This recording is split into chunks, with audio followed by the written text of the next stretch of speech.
जय हिंद। मैं हूं राजेंद्र तिवारी और आप देख रहे हैं अनब्रेकिंग दस्तक। तो आज जो बातें करेंगे उनमें एक तो करेंगे जिस तरह से रेड जोन, ऑरेंज जोन और ग्रीन जोन में देश को बांटा गया है, क्या उसमें कुछ गड़बड़ी है? बहुत एडहॉक तरीका उसके लिए अपनाया गया है, इस पर बात करेंगे। कितना परसेंट पॉपुलेशन ऐसी जगहों पर अपने देश की रह रही है कि जहां कोरोना का प्रभाव है, इस पर बात करेंगे। इसके अलावा दो तीन टॉपिक और हैं। एक तो क्या रैपिड टेस्टिंग किट्स की तरह पीपीई में भी कोई झोल है, ये बात होगी। और जफरुल इस्लाम खान पर सेडिशन का केस दर्ज किया गया है, इस पर बात करेंगे। तो ये टॉपिक हैं। इससे पहले आइए देख लेते हैं कि देश दुनिया में क्या रहा। तो सबसे पहले दुनिया की बात करते हैं कि और 1 मई का दिन, मैं आपको बताऊं कि जो एक उम्मीदें डेटा देख करके दिख रही थी, वो उम्मीदें अब 1 मई के डेटा ने उन उम्मीदों को ध्वस्त कर दिया है। कल की तारीख में पूरी दुनिया में कुल मिलाकर 94,552 केसेज आए और 5,624 लोगों की मौत हुई। इस तरह दुनिया में कोरोना पॉजिटिव लोगों की संख्या अब पहुंच गई है 33,98,477 और मरने वालों की संख्या 2,39,448। अकेले अमेरिका में कल 36,007 नए कोरोना पॉजिटिव केसेज आए और 1,897 लोगों की मौत हुई। अमेरिका में अब केसेस की संख्या हो गई है 11,31,030 और मरने वालों की संख्या हो गई है 65,753। स्पेन में भी कल ज्यादा केसेज आए, 3,648 और 281 लोगों की मौत हुई। इटली में 1,965 केसेज आए, 269 लोगों की मौत हुई है। ब्रिटेन में 6,201 केसेज आए और 739 लोगों की मौत हुई। रशिया, जैसा मैंने आपको बताया था, 7,933 केसेज आए जो रिकॉर्ड है और यहाँ कोरोना पॉजिटिव की संख्या 1,14,431 पहुंच गई है। ब्राजील, जिसका कल अपने पास डेटा नहीं था, ब्राजील में 6,729 केस आए हैं और यहाँ टोटल कोरोना पॉजिटिव केसेस की संख्या 92,109 हो गई है। यहाँ 509 लोगों की मौत हुई और मरने वालों की संख्या 6,410 पहुंच गई। तो ये रहा दुनिया का मामला। और पास पड़ोस के देशों का जो कल रात में बात हुई थी वही डेटा है, इसलिए उसको दोबारा दोहराने से कोई फायदा नहीं। भारत में कुल मिलाकर के 37,262 कोरोना पॉजिटिव केसेज हो चुके हैं और इनमें से कल जो 1 मई को जो केसेज आए हैं वो 2,391। अब आते हैं अपने अगले पॉइंट पर कि 75% आबादी कोरोना प्रभावित है। इसका कहने का मतलब ये नहीं है कि 75% आबादी कोरोना पॉजिटिव टेस्ट हुई है। इसका कहने का मतलब ये है कि जो कोरोना प्रभाव वाले जिले की मार्किंग की गई है, उन जिलों में 75-76% आबादी रहती है और इस तरह से ये आबादी पर खतरा ज्यादा है। लेकिन जो बाकी 25% आबादी है या 24% आबादी है जो ग्रीन डिस्ट्रिक्ट्स में रहती है, ऐसा नहीं है कि उन पर खतरा नहीं है।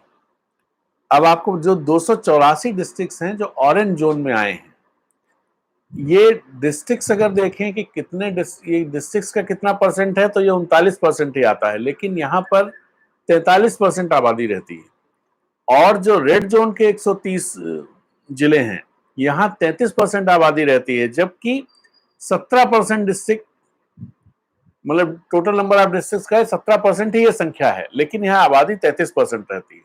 और जो 319 डिस्ट्रिक्ट जिनको ग्रीन जोन में रखा गया है वो 25% आबादी ही वहां पर, लगभग 25% आबादी ही वहां पर रहती है, तो 24-25%। तो बहुत साफ है, ये बात तो बहुत साफ है कि जो खतरा है, मैं आपको इस तरह का डेटा इसलिए बताता हूं कि जिसमें ये पता चले कि हम जो आसन्न खतरा है वो कितना बड़ा है, और डेटा उसे बोल रहा है जिसे सरकार नहीं बोलती है, सरकार दूसरे डेटा प्रस्तुत करती है। अब बात यह कि रेड जोन, ग्रीन जोन और ऑरेंज जोन, इनका जो डिमार्केशन किया गया है, क्या इसे बहुत एडहॉक तरीके से किया गया है? लगता ऐसा ही है। अगर आप जो राज्य सरकारें हैं उन्होंने जो इस पर आपत्ति जाहिर की है, और आपत्ति जाहिर करने में सिर्फ विपक्षी सरकारें ही नहीं हैं, जहां भारतीय जनता पार्टी की सरकार है उन सरकारों ने भी आपत्ति जाहिर की। तो उन सरकारों ने भी आपत्ति जाहिर की है, जैसे कर्नाटक ने कहा है कि जो हमारे यहां रेड जोन में सिर्फ 3 जिलों को रखा गया है, जबकि सरकार, मतलब राज्य सरकार 14 जिलों को रेड जोन में मानती है। ऑरेंज जोन में 13 जिलों को रखा गया है, जबकि राज्य सरकार 4 जिलों को ऑरेंज जोन में मानती है। और ग्रीन जोन में 14 जिलों को रखा गया है, जबकि राज्य सरकार 12 जिलों को ग्रीन जोन में मानती है। तो अब जो ये रेड जोन की बात है, बहुत साफ साफ उन्होंने कहा है, केंद्र सरकार ने बेंगलुरु अर्बन, बेंगलुरु रूरल और मैसूरू को, इन जिलों को रखा है रेड जोन में, जबकि राज्य सरकार बेंगलुरु अर्बन, मैसूरू, बेलागवी, कलबुर्गी, विजयपुरा, बगलकोट, मांड्या, बीदर, दक्षिणा कन्नड़, चिकाबलपुर, धारवाड़, गडक, तुमकुम, उडुपी और बेल्लारी, इन जिलों को ऑरेंज जोन में, इन जिलों को रेड जोन में मानती है। और जो डेटा है वो इसी को सपोर्ट करता है। अब इसी तरह से और भी डिस्क्रिपेंसीज आपको हम बताएं कि बंगाल के 2 जिलों में जो 14 जिनसे कोई केस नहीं है उनको रेड जोन में रखा गया है। इस पर भी वहां की सरकार ने भी आपत्ति जताई है कि ये मार्किंग गलत की गई है, आपने बंगाल के 10 जिलों को रेड जोन में रखा है, जो कि गलत है। और उन्होंने बताया है कि जो हमने जो मार्किंग भेजी थी वो ये थी, और हमारे यहाँ इसी पर काम हो रहा है, इसको ठीक करने की जरूरत है। दूसरी जो एक और खास बात, एक और आपको इसकी वो बताएं कि एडहॉकिज्म कैसे दिखाई देता है। बिहार का एक जिला है लखीसराय। लखीसराय में 28 दिन से कोई केस नहीं आया है। 28 दिन से, ग्रीन जोन के लिए 21 दिन का उन्होंने वो किया है। 28 दिन से कोई केस नहीं आया है, लेकिन इसे ऑरेंज जोन में रखा गया। इसको ऑरेंज जोन में क्यों रखा गया है? जब इस पर कल पूछा गया था, तो लव अग्रवाल जी ने जवाब दिया था कि हम बहुत सारी ये देख करके कि कहाँ क्या हो सकता है उसको भी हिसाब में रखते हैं, बहुत व्यापक पैमाने इसके लिए तैयार किए गए हैं और उससे तय किया गया है। लेकिन भाई ये व्यापक पैमाने आप बताएं तो, ये कोई तो पैरामीटर्स होंगे, या कुछ भी, मतलब जो जिसकी समझ में आया, जहां से जो हुआ उस तरह से कर दिया। किसी ने कोई पैरामीटर लगाया, किसी ने कोई पैरामीटर लगाया, किसी ने कोई पैरामीटर लगाया, क्या ऐसा कर दिया गया है? एक और आपको जानकारी दें, जो पहले घोषित हुआ था रेड, ऑरेंज और इस जोन की बात, जो प्रधानमंत्री ने भी कही थी, उस समय यह तय हुआ था कि डबलिंग रेट और टोटल नंबर ऑफ केसेस के आधार पर रेड जोन और ये सब तय होंगे। लेकिन अब वो डबलिंग रेट और ये चीजें पता नहीं, इन चीजों को माना जा रहा है, नहीं माना जा रहा है। हो ये रहा है कि अपनी सुविधा के हिसाब से पैरामीटर्स बदल दिए जा रहे हैं। अगर मान लीजिए कि स्ट्रिक्ट पैरामीटर्स होते और वेल डिफाइंड पैरामीटर्स होते, तो इस तरह की डिस्क्रिपेंसीज नहीं दिखाई देती। चूंकि वेल डिफाइंड पैरामीटर्स नहीं हैं और पैरामीटर्स बदल दिए जा रहे हैं, इसलिए इसमें ये डिस्क्रिपेंसीज दिखाई दे रही हैं। और दरअसल पैरामीटर बदले क्यों जा रहे हैं, ये सवाल भी बड़ा है। इस सवाल को भी पूछा जाना चाहिए। कल जैसे सरकार से पूछा गया कि ये ऐसा क्यों हुआ है कि लखीसराय जैसे जिले ऑरेंज जोन में आ गए, या कर्नाटक में ऐसा हो गया, बंगाल में ऐसा हो गया, दूसरी जगहों पर हुआ है। छत्तीसगढ़ के मुख्यमंत्री ने रायपुर को कहा है कि आप इसको क्यों रख रहे हैं, उसको लेकर के विवाद हुआ है। लेकिन इस जवाब पर अगला सवाल भी होना चाहिए था कि वो सेट ऑफ पैरामीटर्स आप हमें बताइए जिनमें लखीसराय आ जाता है, जिनमें बेंगलुरु अर्बन आ जाता है रेड जोन में, वो पैरामीटर्स क्या हैं? या सिर्फ ऐसा है कि हमको लगता है कि यहाँ पर केसेस बढ़ सकते हैं इसलिए हम उसे रखते रहे हैं? तो ये तो बहुत ही आपत्तिजनक तरीका है। तो और एक चीज और आपको बताएं कि एक और डेटा जिससे ये दिखाई देता है कि दिक्कत कितनी ज्यादा बढ़ रही है। अप्रैल 15 को 170 रेड जोन में जिले थे और 1 मई को 130 रह गए। ठीक है, ये हम मान रहे हैं अपग्रेड है। लेकिन इसमें 42 जिले ऐसे हैं जो पहले ऑरेंज में थे, जो रेड में आ गए। 170 में से 130 रह गए, मतलब जो 40 जिले आपके ऑरेंज या ग्रीन में गए होंगे। लेकिन 42 जिले ऐसे भी हैं जो ऑरेंज में थे, ग्रीन में आ गए। इसका मतलब जो ठीक होने वाले जिले हैं, जहां पर आप कोरोना नहीं पा रहे हैं, उनसे ज्यादा वो जिले हैं जो आ जा रहे हैं कोरोना प्रभावित इलाकों। इस बात को भी समझने की जरूरत है। तो ये बातें हुई कोरोना को लेकर के, और इस चीज को लेकर के कि ये जो कैटेगराइजेशन किया गया है, डिमार्केशन किया गया है, इसके पीछे ऐसा लगता है कि कोई क्लियर कट पैरामीटर्स नहीं है, या ये पैरामीटर्स इतनी बार बदले गए हैं कि कंफ्यूजन है, जिसके चलते गड़बड़ियां हुई हैं। और ये गड़बड़ियां इसलिए ये नहीं कहा जा सकता है कि विपक्ष वाले राज्यों में की गई हैं, क्योंकि जहां भाजपा शासित राज्य है वहां भी इस तरह की गड़बड़ियां हुई हैं। और ये जो तरीका है यही चिंता पैदा करता है। अब चलिए, अब बात करते हैं पीपीई को लेकर के। एक बड़ी सुबह सुबह मुझे एक खबर दिखी, और वो मैंने एक नोटिस जारी किया है दिल्ली की सरकार ने। और ये नोटिस जो है सारे मेडिकल डायरेक्टर्स, मतलब जितने हॉस्पिटल्स हैं और मेडिकल कॉलेज हैं, उनके मेडिकल डायरेक्टर्स को जारी किया गया है।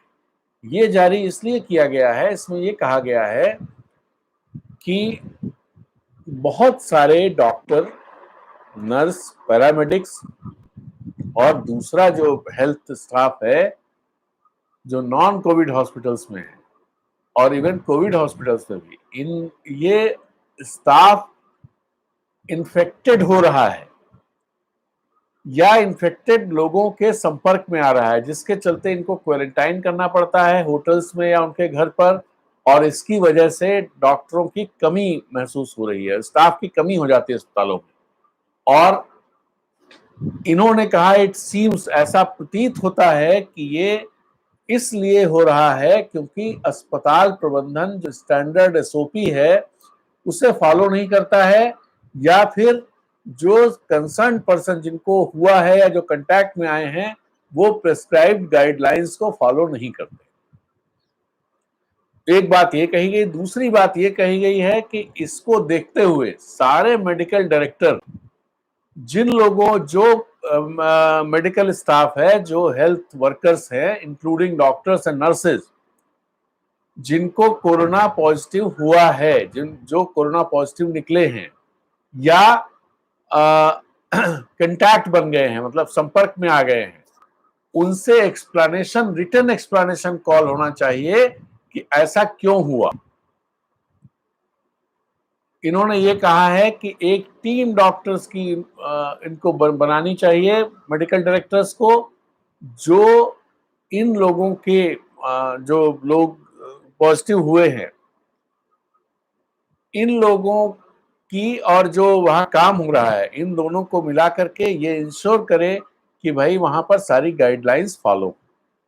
अब इसमें जो मुझे झोल दिख रहा है पूरे मामले में, वो झोल ये है कि कहीं ऐसा तो नहीं कि जिस तरह से रैपिड टेस्टिंग किट्स घटिया निकली, काम नहीं कर रही थी, उसी तरह से जो पीपी किट्स हैं, जो कवर आउट्स हैं, जो मास्क हैं, कहीं ऐसा तो नहीं कि उनकी क्वालिटी भी घटिया है और वो वायरस रोधी नहीं है। इस ये जो नोटिस है, इससे ये संदेह मजबूत होता है, क्योंकि दिल्ली में पीपी किट्स की वो दिक्कत नहीं है, सब जगह पहुंचाई गई है। तो इसकी जांच होनी चाहिए और ये सवाल पूछा जाना चाहिए दिल्ली सरकार से भी, आईसीएमआर जिसने इसे क्लियरेंस दी होगी, और गृह मंत्रालय से, या जिस मंत्रालय को इसको जिम्मेदारी नोडल मंत्रालय कहा गया था, टेक्सटाइल मिनिस्ट्री, उनके मिनिस्टर से भी सवाल पूछा जाना चाहिए कि भाई ऐसा क्यों हो रहा है कि जिन हॉस्पिटल्स में पीपी किट्स का इस्तेमाल हो रहा है, पूरी तरह से हर हेल्थ वर्कर इस्तेमाल करता है, वहां पर कोरोना इन्फेक्शन, कोरोना वायरस कैसे डॉक्टर्स या नर्सेज या दूसरे पैरामेडिकल स्टाफ तक पहुंच जा रहा है। ये बड़ा सवाल है और गंभीर सवाल है, इसको पूछे जाने की जरूरत है। तो अब इसके बाद बात करेंगे जफरुल इस्लाम पर। जफरुल इस्लाम खान जो दिल्ली अल्पसंख्यक आयोग के अध्यक्ष हैं, हिंदुस्तान टाइम्स में यह खबर छपी है कि उनके खिलाफ सेडिशन का मामला दर्ज किया गया है। और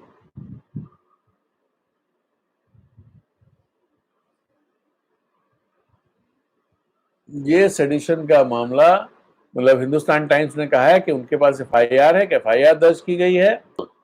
परसों थर्सडे को जफरुल इस्लाम साहब ने एक क्लैरिफिकेशन अपने ट्वीट और फेसबुक पोस्ट पर जारी किया था, जिसमें उन्होंने ये कहा था कि भाई मेरा उद्देश्य ऐसा नहीं था, अगर कुछ लोगों को इससे दुख पहुंचा है तो मैं इसके लिए सॉरी हूं, और मैं ये नहीं चाहता था कि किसी को दुख पहुंचे, मेरा इंटेंशन भी नहीं था। मुझे लगता है कि ये ट्वीट जो है इल टाइम था और इनसेंसिटिव था, इसके लिए अपॉलजी।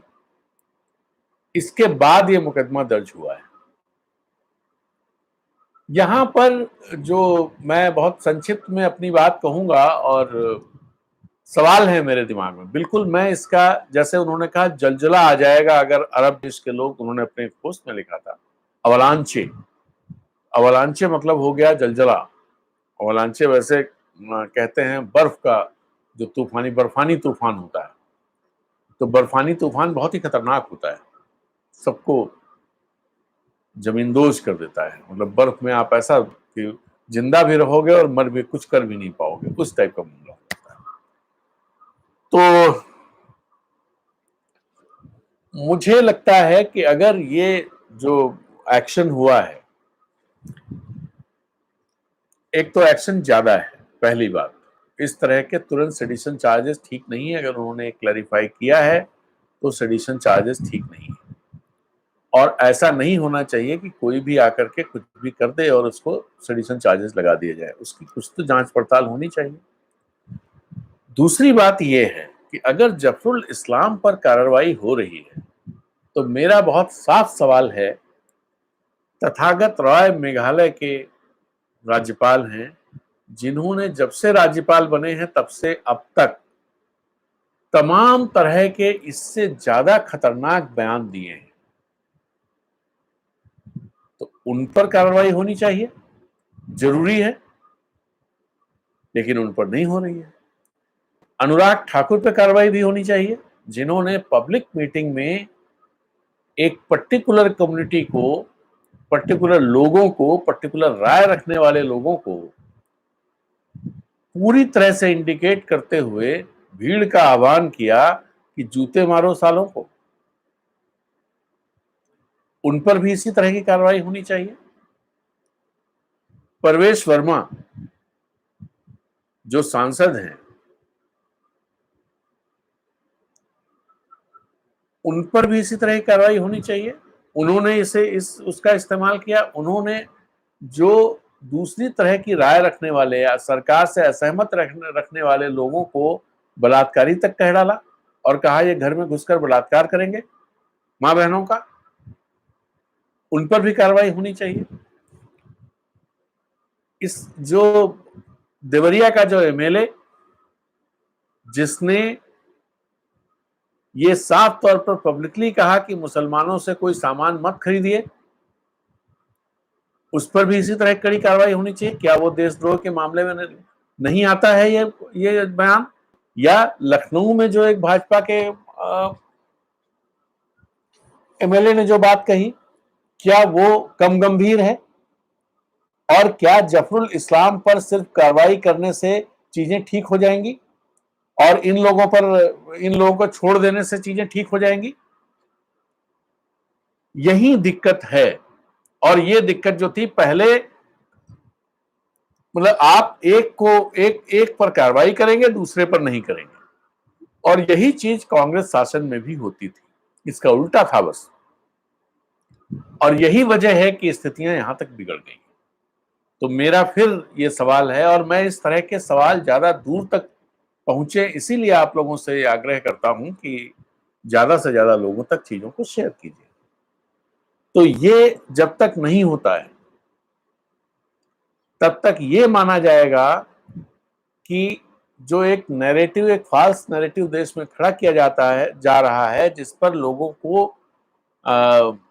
उसमें जुड़ भी रहे हैं, इसमें ये हकीकत है, इसे स्वीकार करने में कोई वो नहीं है, लेकिन वो नैरेटिव खतरनाक है और उसी नैरेटिव को मजबूत करने का कार्यक्रम इस एफआईआर के जरिए हो रहा है। एफआईआर अपनी जगह पर ठीक या गलत हो सकती है, ये पुलिस की विवेचना और पुलिस की जांच का विषय है, लेकिन प्रथम दृष्टया जो मुझे लगता है वो ये लगता है कि जब उन्होंने माफी मांग ली तो सीधे सीधे एफआईआर दर्ज करने की जगह पहले उस शिकायत पर जांच करके और उसका विवेचना करके उसके बाद इस फैसले पर पुलिस को पहुंचना चाहिए था। दूसरी बात यह है कि जब इस पर इतना प्रॉम्प्ट एक्शन हो जा रहा है तो दूसरे लोग जो उसी तरह के नैरेटिव खड़े कर रहे हैं और मजबूती दे रहे हैं, भले वो सत्ता पक्ष के हों, उन पर कार्रवाई क्यों नहीं होनी चाहिए? सिर्फ इसलिए नहीं होनी चाहिए कि वो सत्ता पक्ष के हैं। ऐसे में तो चीजें और ज्यादा बिगड़ेगी और यही गड़बड़ है।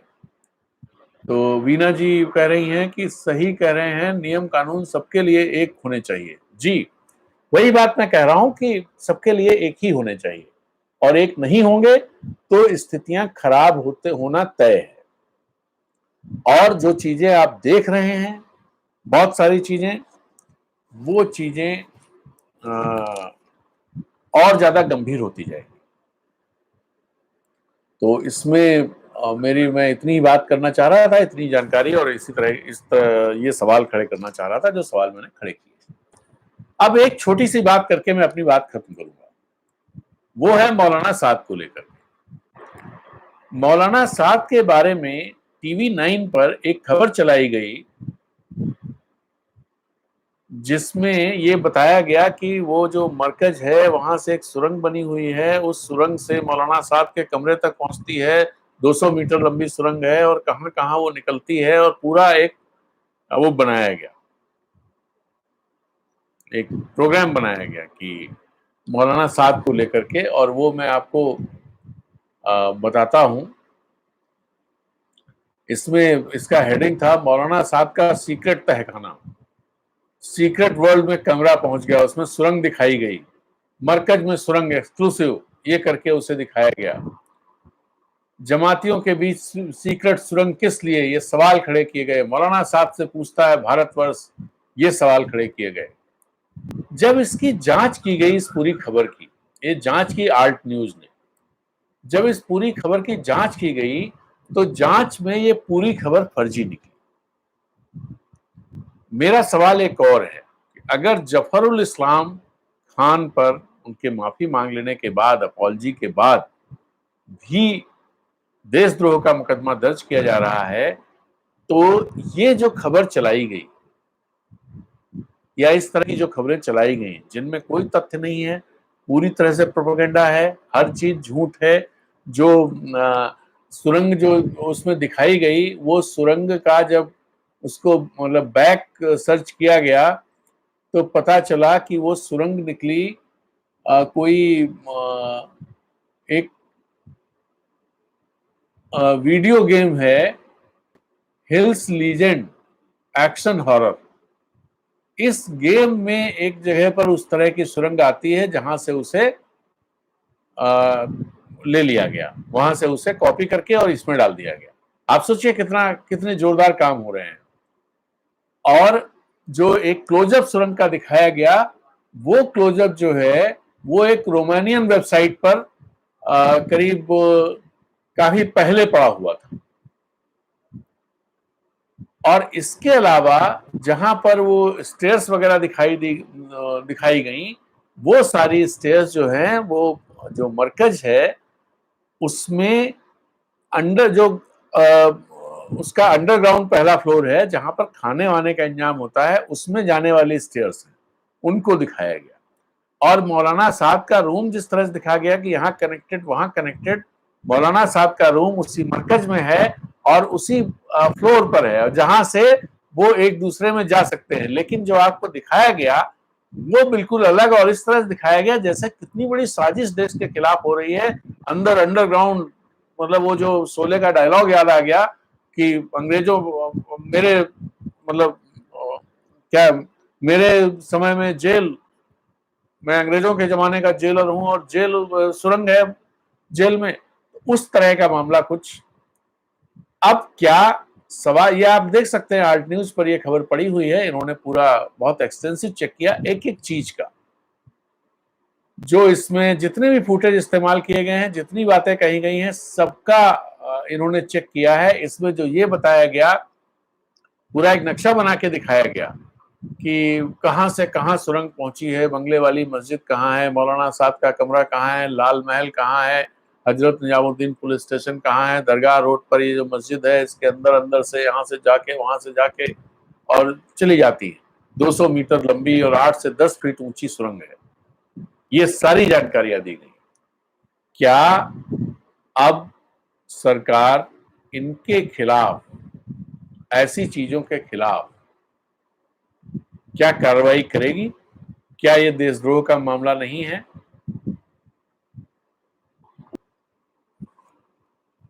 तो बात हम यहां खत्म करते हैं और अब सारे लोगों से, जो लोग इस वीडियो को देख रहे हैं, उनसे मेरा आग्रह है कि वो इस वीडियो को ज्यादा से ज्यादा लोगों तक शेयर करें और साथ में अपना कमेंट भी लिखें कि आपको इस वीडियो में क्या अच्छा लगा और क्यों इस वीडियो को देखा जाना चाहिए।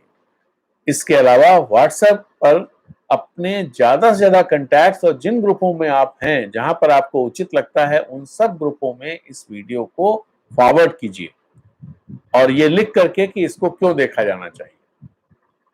इसके अलावा हमारे चैनल अनब्रेकिंग को सब्सक्राइब नहीं किया है तो कृपया कर लीजिए। अगर आप सब्सक्राइब करेंगे तो हमें अच्छा लगेगा। और इसके अलावा यदि सब्सक्राइब कर रखा है तो अपने परिचितों, मित्रों या जिनको भी आपको लगता है कि इन लोगों तक ये चैनल पहुंचना चाहिए, उन तक इस चैनल को पहुंचाइए और उनसे सब्सक्राइब करने का विनम्र निवेदन कीजिए। तो इसी के साथ मैं अपनी बात खत्म करता हूं। आपका दिन शुभ हो। आप लोग अपना ध्यान रखें, अपने परिवार का ध्यान रखें और सारे उन एहतियात को बरतें जो बताए गए हैं कोरोना से बचने के लिए, और केंद्र सरकार और राज्य सरकारों और स्थानीय प्रशासन द्वारा दिए जा रहे सारे दिशा निर्देशों का कड़ाई से पालन करें। तो इसी के साथ नमस्कार, जय हिंद, वंदे मातरम।